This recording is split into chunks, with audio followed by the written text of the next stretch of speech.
안녕하세요. 가정예배 구약 5권의 12가 시드기야 내 고집으로 망하리라를 맡은 박재영 강도사입니다. 지난주에는 예레미야 선지자에 대해서 살펴보았습니다. 오늘은 그 예레미야 선지자 시대에 남유다를 통치했던 마지막 왕 시드기야에 대해서 알아보도록 하겠습니다.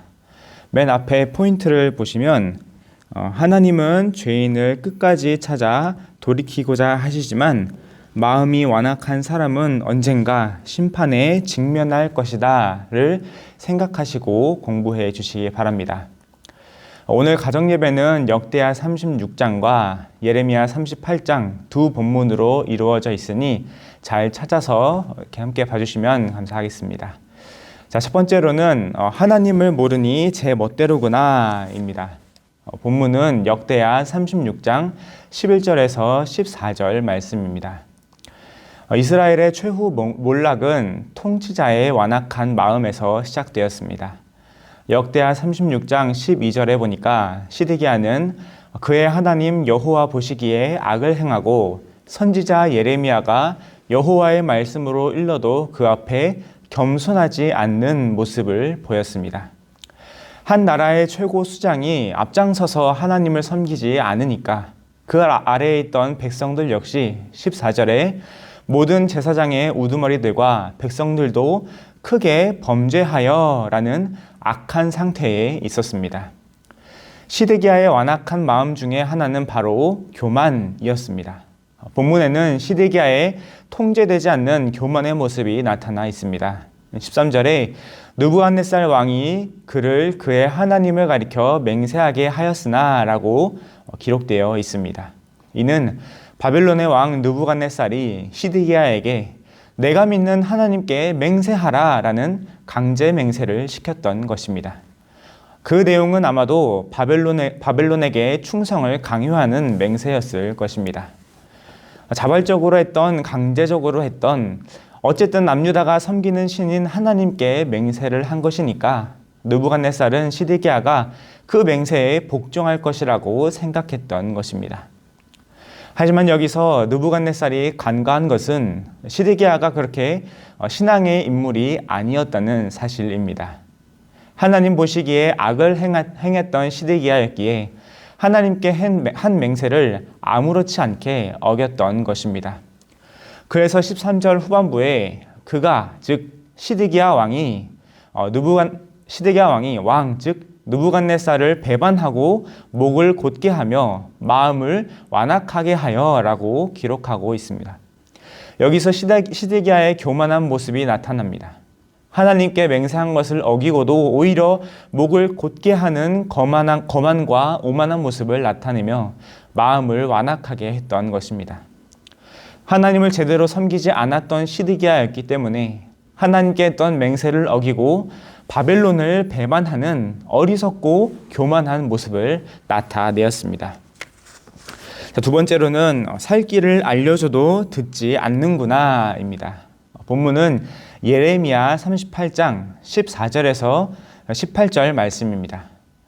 바벨론을 배반하지 말아야 했던 이유는 하나님께 바벨론에게 충성하겠습니다 라는 맹세 외에 한 가지 이유가 더 있었습니다. 그것은 바로 하나님께서 바벨론에게 항복하라고 명령하셨기 때문입니다. 이 사실이 예레미야 38장에 기록되어 있습니다. 시드기야 왕은 예레미야 선지자를 불렀습니다. 하나님이 민족의 앞날에 대해 무언가 말씀해 주실 수도 있다라고 생각했기 때문입니다. 이는 또한 시드기야가 고관들의 압박에 못 이겨 예레미야 선지자를 핍박하곤 했지만 참된 하나님의 선지자로 인정했음을 알 수 있는 부분입니다. 어쨌든 예레미야 선지자는 시드기야 앞에서 주저없이 바벨론에게 항복할 것을 말했습니다. 이는 예레미야 선지자의 개인적인 의견이 아닌 17절에 기록된 대로 만군의 하나님이신 이스라엘의 하나님 여호와께서 이같이 말씀하셨기 때문입니다. 여기서도 하나님의 자비가 나타납니다. 하나님께서는 남유다의 죄악으로 인해 바벨론에게 멸망당할 것을 선지자들을 통해서 계속 말씀하셨습니다. 그리고 이제 진짜 그 멸망의 때가 다가오자 하나님께서는 항복을 해서라도 바벨론에게 멸망당하는 피해를 최소화하고자 하셨던 것입니다. 이처럼 하나님께서는 끝까지 남유다 백성들을 향한 자비와 사랑을 베풀어 주셨습니다. 자, 과연 그렇다면 시드기야는 하나님의 이 말씀에 어떻게 반응할까? 이 질문이 남아있을 것입니다. 완악한 마음을 계속 고집할지 아니면 겸손히 말씀에 순종할지 양자택일을 해야 했던 것입니다. 하지만 시드기야는 끝까지 완악한 마음을 버리지 못했습니다. 그 이유는 19절에 먼저 바벨론에 항복한 유대인들에게 조롱을 당하는 것을 염려했기 때문입니다. 완악한 마음을 가졌던 시드기야는 겨우 조롱당하는 것에 자존심이 상할까봐 하나님의 말씀에 순종하지 않고 끝까지 바벨론에게 대항하기로 했던 것입니다. 자, 세 번째로는 예레미야야, 내가 나를 위해 우는구나 입니다.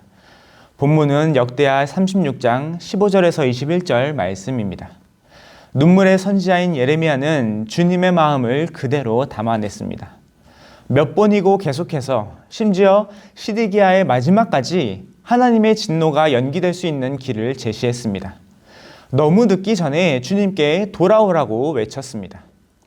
하지만 결국 시드기야와 백성들은 하나님의 말씀에 순종하지 않았고 그 결과 바벨론의 공격 앞에 백성들은 짓밟히고 성은 불타버리는 망국의 비극을 겪게 되었습니다. 남은 백성들은 그들의 자손들까지 대대로 바벨론의 포로가 노예가 되었습니다. 시드기야는 자신의 두 아들이 눈앞에서 죽임을 당하고 이후 두 눈이 뽑혀 평생을 감옥에 갇혀 생을 마감하게 되었습니다. 하나님의 말씀에 끝까지 불순종한 자의 비참한 말로입니다. 자, 네 번째로는 그리스도와의 연결입니다. 이처럼 하나님의 말씀에 불순종한 자들은 심판을 받게 됩니다. 성경은 최후 심판의 날이 온다고 말하고 있습니다. 그러므로 우리 역시 장차 올 심판의 날을 준비해야 합니다. 심판의 날이 이르기 전까지 하나님께서는 인내하시고 또 인내하실 것입니다. 하지만 그 인내의 때가 지나가면 그때는 돌이킬 수 없는 심판의 날이 도래할 것입니다. 그때까지 하나님의 말씀에 불순종했던 자들은 영원한 벌을 받게 될 것이고 하나님의 말씀을 굳게 믿고 있던 자들은 영생의 복락을 누리게 될 것입니다.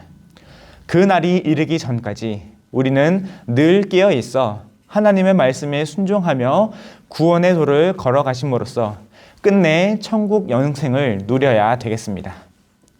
자, 이렇게 해서 구약 5권의 12과 시드기야 내 고집으로 망하리라에 대해서 살펴보았습니다. 사실 시드기야는 유다가 멸망당하기 전까지 살 수 있었던 기회들이 많이 있었습니다.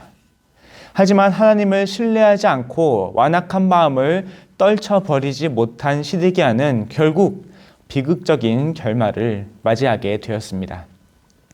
남유다의 결말처럼 언젠가 이 세상에도 심판의 날이 도래할 것입니다. 그 날이 언제인지 아무도 알 수 없지만 반드시 올 것이라고 하나님께서 말씀하셨기 때문에 우리는 시드기야와 같은 모습이 아닌 하나님의 말씀에 순종하며 주님 재림하시는 날을 소망하며 살아가야 하겠습니다. 자, 오늘 배운 내용을 잘 공부하셔서 또 가족분들과 은혜로운 가정예배 드려주시면 감사하겠습니다. 감사합니다.